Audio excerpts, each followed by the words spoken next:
So if it's okay with you, I'd like to start with a little story this morning. And I'm going to start with this picture here of a park. Now, this park and that little gazebo you see there is in Middleton, Wisconsin. Middleton, Wisconsin. And just last week in Middleton, there was a confrontation between the public school that's right next to this park is Middleton High School. And there was a confrontation between the superintendent and the principal and a group of mothers that have been putting on a lunch, called it Lunch for Jesus, or a Jesus lunch. It's kind of an informal thing. They've been putting it on since 2014. Now, this is a public park that's right next to Middleton, and Middleton High School has an open lunch situation. In other words, the kids are free to go anywhere they want during lunchtime. It's an open campus. They can go to Taco Bell, they can go to McDonald's, they can go to their, uncle's, cousin's first, neighbor once removed if they want to. They can go anywhere they want. But many of them have decided to go to this park because these moms have got together and said, if you come over here, we'll give you a free Chick-fil-A. And how many of you know if you're a teenager, free is good? So they're going over there, and of course the moms are going to give them a free lunch, and there's going to be somebody with a guitar, they're going to sing a song, and they're going to talk about the Lord, and they're going to encourage them. And this has become quite a thing. Now, it started in 2014, but it's gotten so popular that as of just 2 weeks ago, 450 students from Middleton are going over to the lunch. That's 25% of the campus. So now, all of a sudden, it's gotten under the radar of the administration because now they've got 25% of their campus going over there. So what the principal and the superintendent decided to do was shut it down. Because after all, we can't have this Jesus stuff going on with our students. Now, you got to come up with a good excuse if you're an administrator because you know all about this First Amendment nonsense and stuff. So you're going to have to come up with something good. So what it is we're worried that because you're bringing brownies and stuff, somebody might get sick. Now, of course, the kids are free to go to McDonald's where you're definitely going to get sick. So I don't understand why this is a problem, but they've decided it's a problem. So they started there. Well, that didn't shut down the moms. They just got even more creative. Well, we'll just make sure it's Chick-fil-A bags, and we're going to do it. Well, so then the next tactic of this bullying, because that's exactly what it was you can't be doing this because, yes, this is a public park, but we as a school have a lease to use it anytime we want to use it. So we've decided we want to use it. So you can't be there anymore. Well, the parents went back to an attorney and went to the city. And the city said, no, that's a public park. They have a lease to use it whenever they want to, but that does not keep the public from being able to use it. Here's your letter that says that you can keep using it. Well, that didn't work. So now the principal and the superintendent decide to put out cones and stand in the front. I've got video of this, standing in the front saying you can't come in here, even though it's a public park. So what did the moms do? Went right around him across the grass and went right over to that gazebo and said, what are you going to do about it? So the principal and the superintendent sent home this letter, and I quote, we need to stop using the park for this because we believe that religious or political events do not have a place in our schools and on our campus, except when sponsored by a student group in accordance with our rules, which requires prior approval. In other words, if you're going to have a quote-unquote Christian club on our campus, it has to be approved by us. And how is it approved by us? It's approved by us when we tell you what you can and cannot say and do. I know this because I was a public high school teacher and I was the sponsor of a Christian club on my campus. And I had both the principal and the vice principal come in and tell me, you're not allowed to tell people about Jesus at your Christian club. It's approved, but you can't do anything. And you can't invite people. And you can't tell them that they need to become Christians. And you can't do this and this and this and this and this. That's their approval for a free club on their campus. But anyway, because I was there, the result, and this is still quoting them, In addition, many students have conveyed to us their concern about a group offering free food to incentivize participation in a religious event on campus, the result of which is a divisive impact on our learning community. So, any other club on campus can offer free donuts or whatever else to incentivize somebody to come to their event, but Christians can't. Isn't it funny how Jesus also offered a free lunch, and it really irritated the people that were in authority in that day? You know, I'm here to tell you that if offering a free hot dog is what it takes to get somebody to stop long enough to shut up and listen, I'm barbecuing. I'm barbecuing. I have no problem with hot dog bribes. No problem. No problem at all. But obviously, the principal and the vice principal and the superintendent of this school really did have a problem. See, this is what's really happening in your country right now, and this is not an isolated incident. Trying to keep the message of Jesus quiet seems to be the agenda of what's going on in our public school system and by our own government. And I find it an irony that our national motto is "In God We Trust." Now, I know how frustrating that can be for many of us. I know how irritating that can be for many of us. But if I have learned anything about God, God knows the future. In fact, I often say that God doesn't really know the future, He remembers it, because the truth of the matter is that from God's perspective, all time is an instantaneous now. From our perspective, there's still a future. From God's perspective, it's a done deal. So God already knows the future, and I know it can get frustrating to you and me, and to worry about persecution, and to hear all these horrible things that are happening to Christians in Iraq and Syria and Pakistan and Indonesia, and to hear that these things are coming home to us here. It's starting here in the United States, and we get worried and we get afraid. Don't be worried. Do not be afraid. Your God holds the future in the palm of His hand. There is nothing to fear.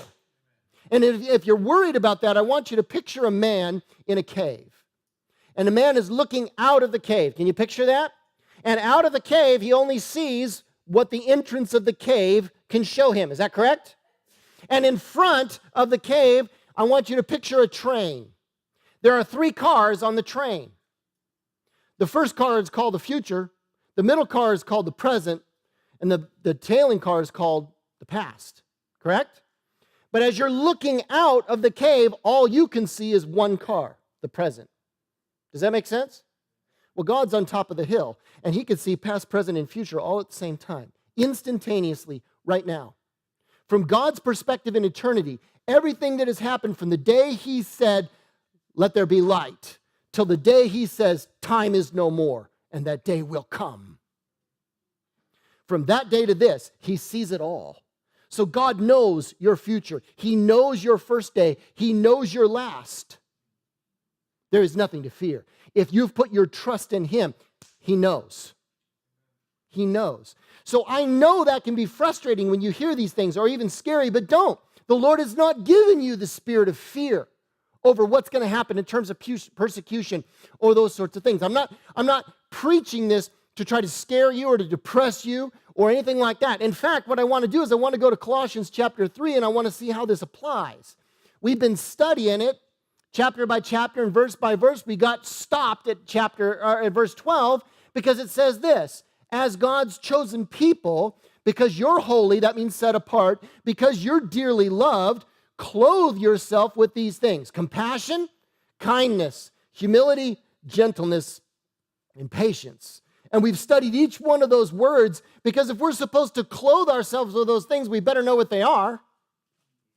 And the word clothe yourself is an intentional action. God wants us to do this, so we need to know what it is. And we've gotten up to that final word, patience. How many of you hate that word? Especially when you need more of it. Okay? We don't like that word very much. So I'm going to make it easy for you.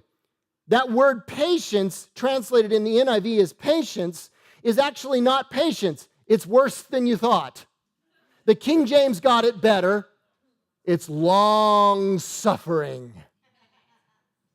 And when you look at that, you're going, okay, I didn't like patience. I don't think I'm going to like long-suffering a whole lot better. But if God says we're supposed to clothe ourselves with this one, we better know what it is. See, in the original language in Greek, there are actually two words that are sometimes translated by some translators as patience. But there's an important difference between these two words if you really want to get into it. See, the word patient means to stick with something instead of giving up, right? That's what patient is. I stick with it instead of giving up. I'm not a coward about it. I'm going to stick it out. And the more you stick it out, the more people say, well, that's patient. You're patient. But you see, this word here in Greek is macrothumia, and it means something much different than that. It means a self-restraint from within that is not quick to retaliate. See, it's a little bit different than patience. It's more about not blowing up, not seeking revenge, but it's got a deeper turn to it. Macro means macro, a lot of. Thumia means to be hot. It means to take this over a long stretch. It's like the difference between your microwave and putting something in the crock pot. There's a big difference between these two things. So long-suffering is patient, but patience is not long-suffering. They are different. So my question is, why should you care about the difference? Because patience is good, but long-suffering is way better. And if you learn to manage and master long-suffering, you are the one that is going to shine over a lifetime instead of just for a moment. We need to understand the difference because the truth of the matter is the word long-suffering is only used 14 times in the New Testament. The other word for patience is used 34 times. So that means that this word, macrothumia, is much more detailed. It's much deeper. It's much more powerful. So he uses it a little less frequently because of that. Why is that? Because patience is something that you do. Patience is something that you have or you don't have, right? Patience is something you do or do not in any given situation. But it's something that you have or you don't have. But you see, long-suffering is different. Long-suffering is something that can be fanned into a flame. Long-suffering is something that you can intentionally cause to grow. How many of you know that there are some people that are just naturally patient and you're not it? Okay, so patience is something, it's an attribute. It's something that you have or you don't have. It's actually something that, it can develop over time. But that's not long-suffering. Long-suffering is choice. Long-suffering is intentional. Long-suffering is endurance on steroids. That's what it is. And it's something you can fan into flame. You can cause to become hotter or bigger or more important and deeper in your life. Patience is getting through a tough day. Long-suffering allows you to get through a tough life. There's a big difference. Patience will get you through a tough day. Long-suffering will get you through an entire lifetime. Long-suffering is something that will allow you to shine. Long-suffering is a chosen attitude that you can grow in your life. You can cause it to grow. And that's what the Holy Spirit is saying. He's saying, I want you to put this on. This is deeper than patience. Some of you are patient, some of you are not. Some of you will get better at that. That's not what I'm after here. The Holy Spirit is saying, I want you to choose an attitude that's much deeper than that, much more powerful, something that's going to make you shine as my disciple for an entire lifetime. That's a completely different attitude than just being patient. It's long-suffering. It's macrothumia. So how do we get there? Well, I thought the best way to do this is to give you some examples, to show you from the Bible some good examples and why they were long-suffering, how to do this. And I'm thinking about Paul. Now, Paul wrote 2/3 of the New Testament, but if you know his story, you know this guy had endurance on steroids. He was the Arnold of endurance. I mean, this was a guy who'd been beaten by rods 2 or 3 times, been stoned and left for dead, but he kept coming back. I mean, this is the ultimate Energizer bunny when it comes to Christianity. I mean, he'd been shipwrecked, no problem, nearly drowned. Let's talk about Jesus. All right, been thrown into prison so many times he lost count. No problem, I'll just be singing in the stocks in the middle of the night. No sweat. Let me lead the jailer to Christ. Gonna kill me? Lay it out, man. No problem.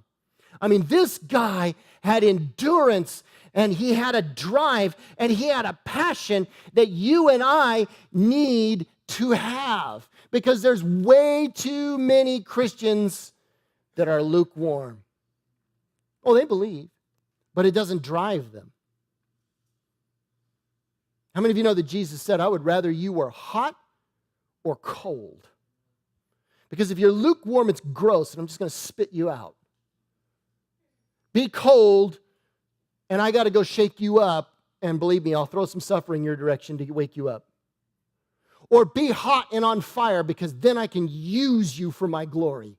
But this middle of the road stuff doesn't work for me. That's what Jesus said. And if you want to be hot, you're going to have to understand macrothumia. You're going to have to understand that attitude. You're going to have to choose that attitude. You're going to have to clothe yourself with it.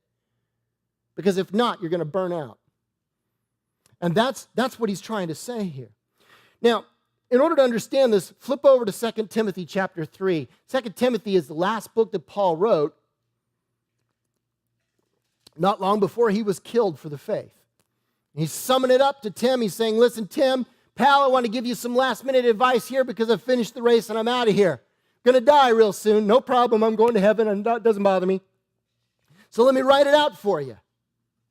Here's what he said, chapter 3, verse 10.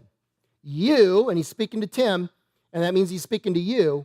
He's saying, look, you guys know all about my teaching, my way of life, my purpose, my faith, patience, and guess what that word is? Macrothumia. My love, my endurance, the persecutions, the sufferings, all these kind of things that have happened to me in Antioch and Iconium and Lystra and so on. So what is he pointing out first? He's saying, look, you know about my teaching about what? That Jesus rose from the dead, correct? That's my teaching. You know my way of life that came from that. You know my purpose that came from that. You know my faith that came from that teaching. In other words, when I boil this down, what he's saying is he's saying, look, the reason that I'm able to press on, the reason that I'm able to deal with being stoned and beaten and thrown into jail, and I keep coming up and I keep coming back to it over and over and over again. The reason for that is because of this teaching. It's because of what I taught you about what I saw. In other words, his belief gave him this driving purpose, and that purpose had a greater value than any kind of physical discomfort he might face. His belief was the sum of it. Now, let me explain what I mean by that. When you have a purpose that is greater than your own physical discomfort, you're going to press ahead. Now, I don't mean to be too mean or too direct, but I might as well be. How many of you really wish you could exercise more? And most people go, well, yeah, I need to exercise more. And you try, you do 1 or 2 days here or there, get sore, and you'll forget all about it. But when the doctor looks at you in the eye and says, you have a heart condition, and if you don't work out every day, you'll die in 3 months. How many of you know you're going to be working out like crazy? Because now you got a purpose. You see, people do that with weight all the time. I need to lose 10 pounds, 20 pounds, and you get on a diet, you do this, and you lose a pound or two, and you here and there. It's lukewarm. But when the doctor looks you in the eye and says, you got a fatty liver, and if you do not lose 30 pounds in the next 3 weeks, you're likely to die. All of a sudden, you're eating bean curd and water and having a good time. Why? Because you've got a purpose that drives you. You see, without the purpose, we tend to be lukewarm. But when we have the purpose, it drives us. And a purpose and a drive can push you in ways you can hardly imagine. I think of this man, Dave Reaver. When I think of this story, Dave is a Vietnam veteran. You can see that he's quite disfigured when you look at his face. And if you don't know it, those ears are fake. The teeth are fake. One of the eyes is fake. And he has to, and there's no hair on his head. That's fake too. Because in Vietnam, he was getting ready to throw a phosphorus grenade at the enemy when a bullet went right through the grenade and his hand. And when it did, it's a phosphorus grenade. It blew all over him. He fell into the water, and of course it's phosphorus, so it's burning even when he was under the water. When they fished him out, he was actually dead on arrival, but he started breathing again. He had no nose, no ears. One of his eyes was missing. All of his hair and it had all been gone. He looked like just horrific beyond words. And I've met Dave, and I've heard him speak, and he said that in that moment, when the pain is beyond your wildest imagination. I can't even describe it to you, he said. But in the burn unit, he was with another Marine, and they were there together, and this other man's wife came in. She had tears in her eyes, and she pulled off her wedding band and set it on his chest and said, "I can't do this," and turned around and walked away. That man died within the hour. No purpose, no hope, no faith, nothing to believe in, and no one to believe in him, and he died. And Dave was terrified. He said, "I'm standing there, I'm listening to him. I'm listening to this man." And he's trembling when he tells the story. He says, "I was terrified. What would my wife do?" We'd only been married 2 weeks before I left for Vietnam. She hardly knew me. We were in our early 20s. We had a whole lifetime. Is she going to live with that for the rest of her life? She came in, and she was horrified because he looked like a burned skeleton. Couldn't even talk yet. No teeth. I mean, it was just, he was a mess. Terrified what she would do. And she came up to him, and she reached over, and she found the one place on his head that still had skin. And she kissed him. And she said, "Welcome home, Dave. Welcome home." That kind of a purpose, something to believe in, got Dave out of that bed. It was because he had a purpose, because he had a drive, because he had something to believe in. My wife loves me. It's going to be okay. Drove him to become the man he is today, and he speaks all over the world about Jesus. He speaks all over the world about Jesus. You see, when you have a purpose, purpose is powerful, and without it, you have nothing. You become lukewarm or cold because you don't have anything to drive you. You see, you have to understand where Paul was. Paul was beaten and disfigured like this too. I mean, anybody who gets stoned near to death and left or beaten with rods, he didn't look all that great. He didn't care about that because his purpose was beyond that. And what was his purpose? Paul was an eyewitness of the resurrection of Jesus Christ. That man was dead. That man was dead. There is some evidence that Paul may have actually been a witness of the crucifixion itself. He knew that Jesus was dead. But on the road to Damascus, he ran right into him. And Jesus said, "Why are you persecuting me, dude? I was dead. Now I'm alive. And that's going to shake you up." And he was never the same again because he saw a man who was dead, risen and alive. And that purpose, he went, "Wow, it's really true. Jesus is really the Messiah. It's a fact. It's not some weirdo faith. It's true. I've seen it." And he was willing to give his life for it and did in the end. That kind of purpose is what drives you. He was an eyewitness. So that's why, listen, this is why you and I must know the reasons why. Why is this the truth? and everything else is false? Why can I really put my finger on it? Jesus really died, really rose again from the grave, and it's really true. The prophecies, all of that. If you don't have strong, overwhelming, powerful, driving evidence behind you that what you believe is the truth, why get so uptight about it, the whole thing?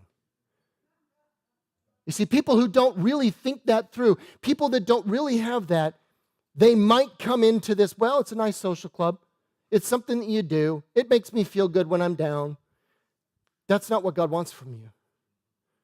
God wants a purpose that's so deep within you that you have thought it through, you have looked at that evidence up one side and down the other. And I'm here to tell you that after years and years and years of study, the more I study, the more convinced I am. The evidence is so overwhelming, I left being a believer a long time ago. We're in the knower stage now. I'm not a believer, I'm a knower. Okay, and when you get there, what's there to fear? Because Jesus rose from the grave, and because of that purpose, it gives me a drive. Because Jesus said, I want you to live a life that's based on what's going to happen when you check out of this world, not what's happening in it. I want you to lay up for yourself treasure in heaven where it really matters. And when you believe that with all of your heart, then it doesn't matter what the troubles are. It doesn't matter what the issues are. You need that evidence. Now, that evidence may be factual stuff. That's what works for me. I get into literature and history and evidence and all that sort of thing. But it might be experiential evidence with you. It might be my life was an absolute disaster, and I had an encounter with Jesus in my heart, and it has so revolutionized my life, and that's your evidence. That's great. But you need some of both. Don't just stay there on the subjective, emotional, I had an experience with Jesus. You're going to need more than that. You're going to need a lot more than that. Because the devil's going to throw everything he can at you because he does not want you to be effective for the kingdom. Somebody say amen to that. See, you need that evidence. You need it just like Paul needed it. And when he had that evidence, it gave him a long suffering.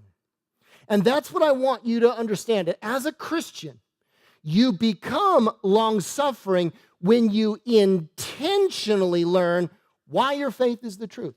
If you cannot stand toe-to-toe with an atheist, if you cannot stand toe-to-toe with a Muslim or a Hindu or a Buddhist or a skeptic or your neighbor or your cousin, if you can't stand toe-to-toe and go, bring it on. I know the arguments and I'm ready.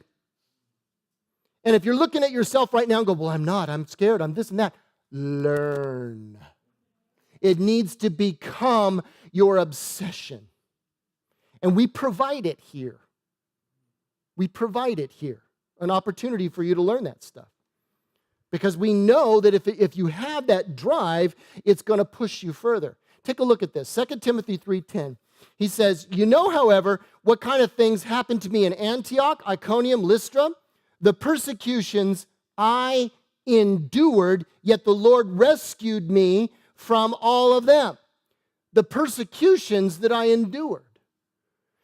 What he's trying to say to you is, look, that drive, because I know what I believe is the truth, it drove me to be able to endure. Now, when you think about that for a second, enduring, that inspires us when we look at those kinds of stories.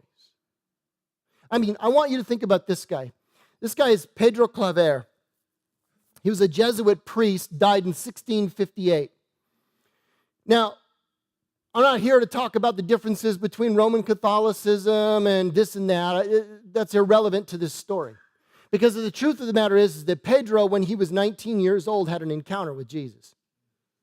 That's the truth. And it just blew his doors off intellectually when he went, this is really true. Jesus really died on a cross to save me from my sins.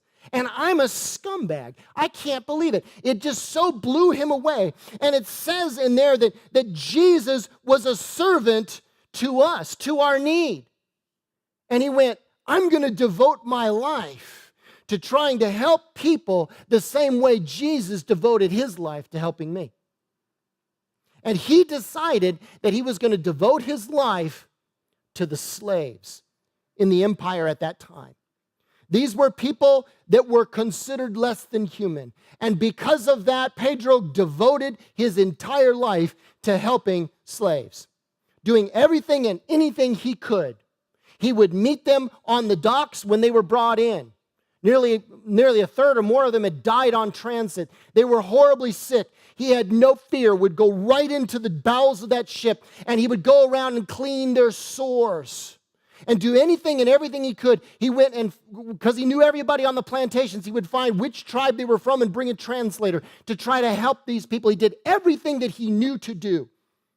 And the slave traders despised him, hated him, threatened him, threw things at him, stole from him, did everything they could. Why? Because they're making money off this trade. They don't need this meddling priest to do anything. But how many of you know Pedro had a purpose? And it drove him.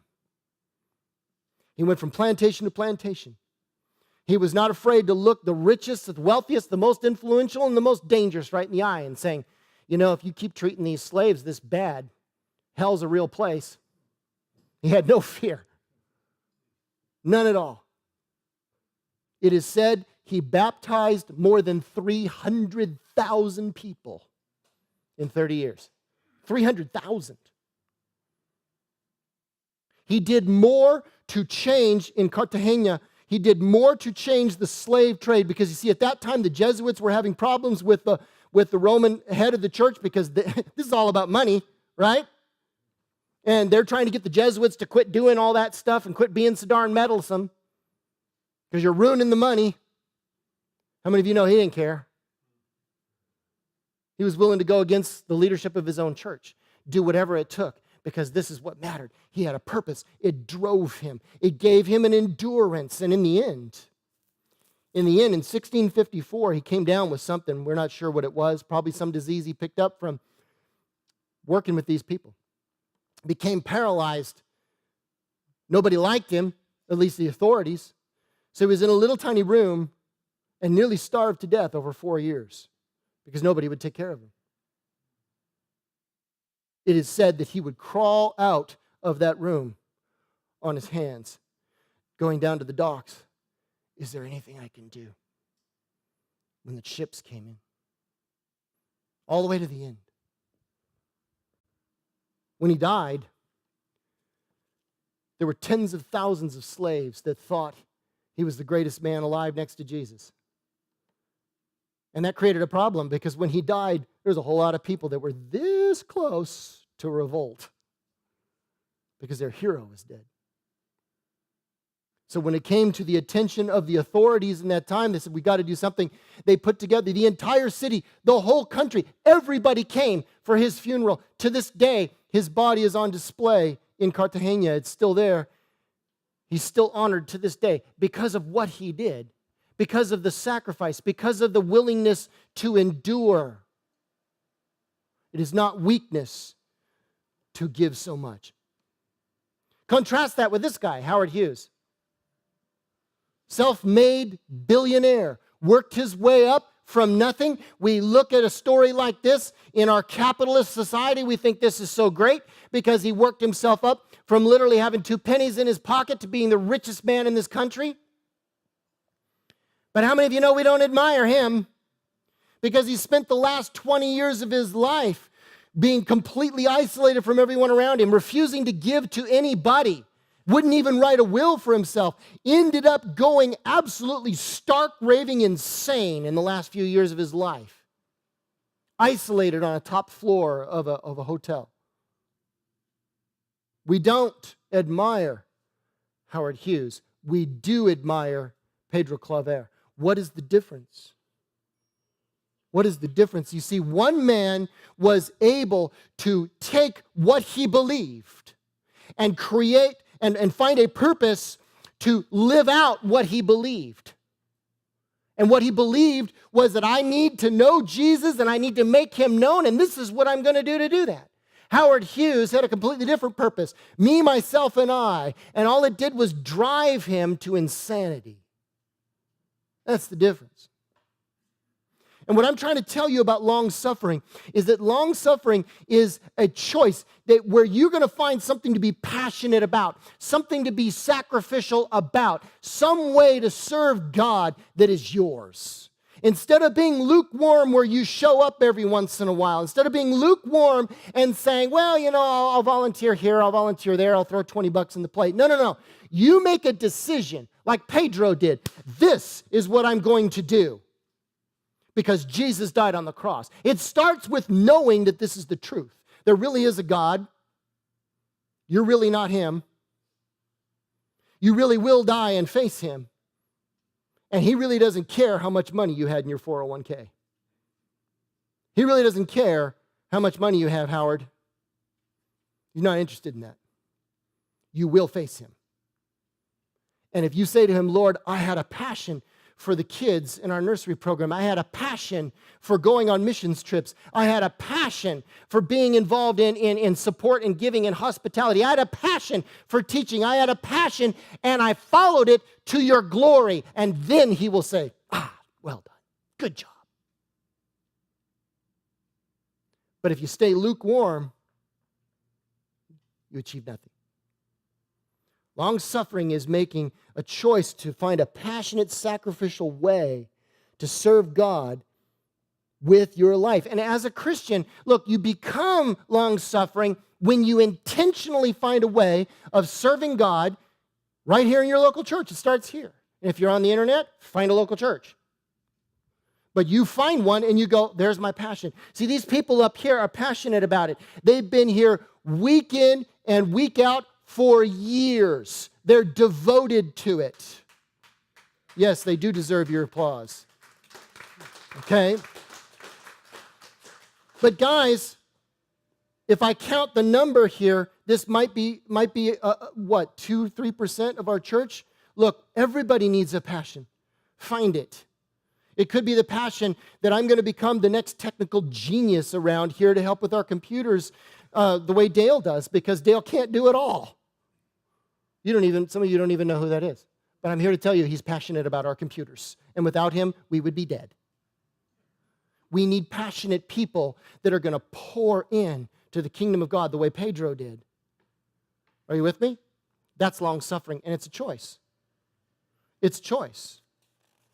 Now let's finish it out. 2 Timothy 3:12, he goes on this, and he says, in fact, everyone, that would be you, who wants to live a godly life in Christ Jesus, that would be you, I hope, will be persecuted. Ouch. We don't like that one.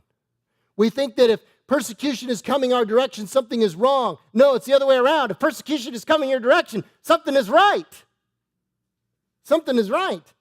Because the devil doesn't like you. You're doing the right thing. He's going to oppose you. It says evil men and impostors will go from bad to worse, deceiving and being deceived. That's a fact. Now look, it doesn't mean that you have to be a martyr to be a real Christian. That's not what he's saying. It does not mean that you're not a real Christian unless people are trying to kill you. It doesn't mean that either. In fact, this is not intended to scare or depress you in some way that things are going to get really horrible, and if they don't get really horrible, you're not a real Christian. Look, things may get really horrible. It may go from a principal that's putting up some cones and saying you can't come here and talk about Jesus to them rounding us up and shooting us downtown. Don't think it can't happen, because it's happening in Syria and Iraq and Pakistan today. 3 weeks ago on Easter Sunday, in Pakistan, suicide bomber kills 70 Christians and wounds 300 more. Yeah, it could happen here. But what if it doesn't?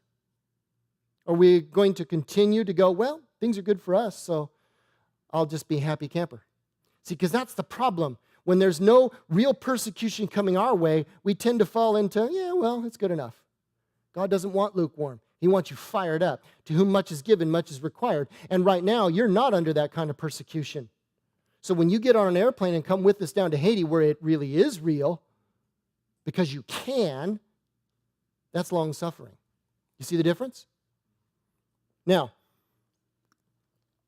Let's take a look at this word, persecuted here. The original language, persecuted, actually means to pursue. So why translate it persecuted?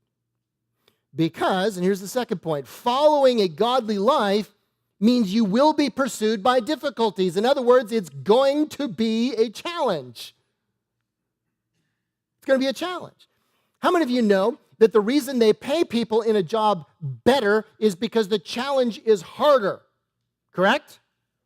This is the big argument going on right now about whether or not we should pay somebody $46 an hour to flip a hamburger versus carry an M16. Which one is more challenging? Which one should be paid better? Please say the United States military. Okay, now, here's the point. Here's the point. And Jesus is trying to make it. He said, lay up for yourself treasures in heaven. What does he mean by that? He's meaning, look, if you're willing to put up with the challenge to live a godly life, and it will be a challenge, you will be opposed by your friends, by your own family, by people you meet in the street, by the devil himself.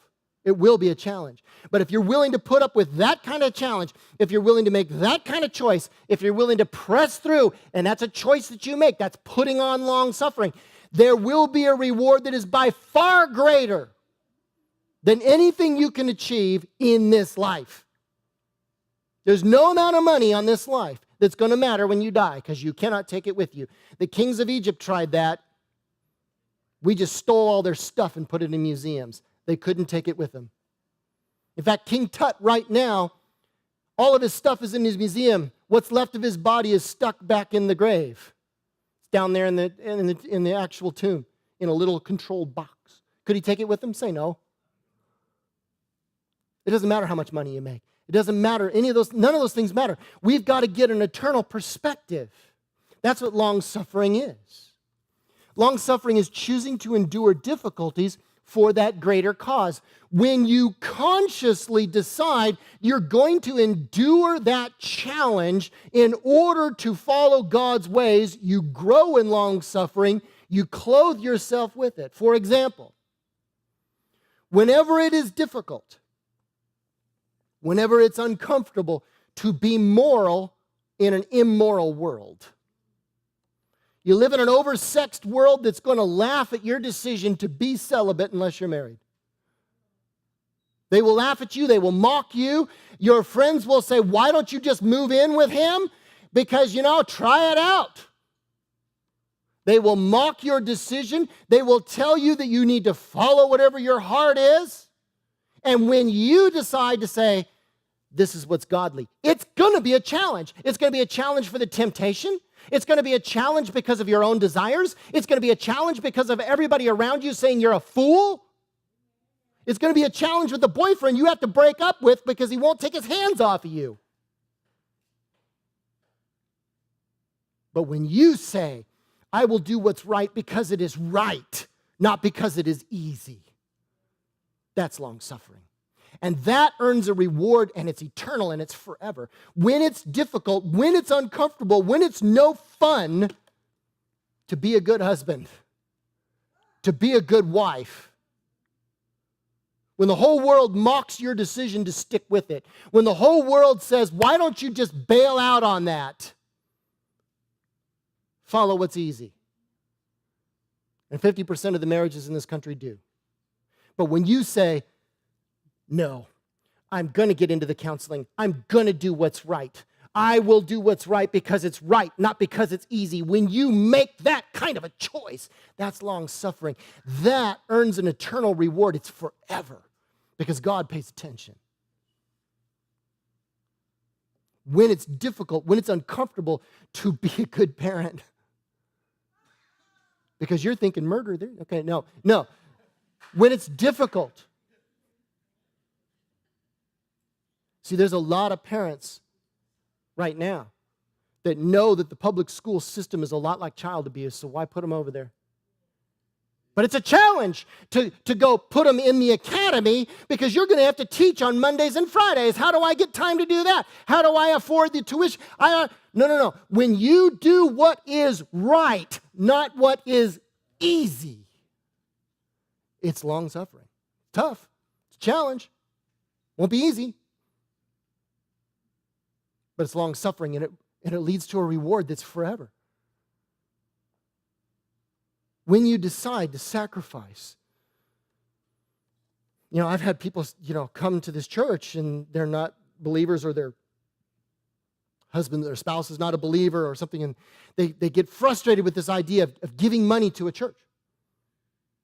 They'll make fun of you for it. They'll try to argue out of the whole tithing thing. Why spend a whole bunch of money to go on a missions trip to Haiti when we got plenty of problems here? They will argue with you. They will mock you. But when you make up your mind, you are going to sacrificially give and support this church. You're going to go on a missions trip. You're going to be the one that's going to go, I'm going to be involved in that group, whatever it is that takes time, that takes money, because it's right, not because it's easy. That's long-suffering. So I'll sum it up with this. Galatians 6:9 says this, so let's not get tired of doing what is good, because at just the right time, we will reap a harvest of blessing if we don't give up. It's easy to give up. But as a Christian, you become long-suffering when you intentionally endure the challenge to live a God-centered life.